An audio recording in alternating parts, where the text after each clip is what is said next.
Pemirsa, jadi korban penganiayaan, 3 bujang datangi sentra pelayanan kepolisian terpadu SPKT Polrestabes Palembang bikin laporan polisi. Diduga peristiwa penganiayaan ini terjadi karena terlapor tak senang anaknya didekati korban.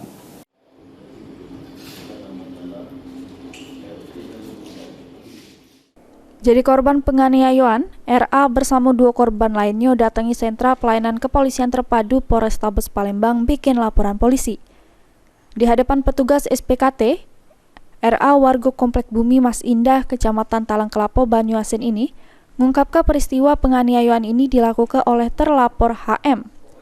Bermula pas korban ngajak anak terlapor pergi makan, namun apesnya mereka ketahuan oleh terlapor.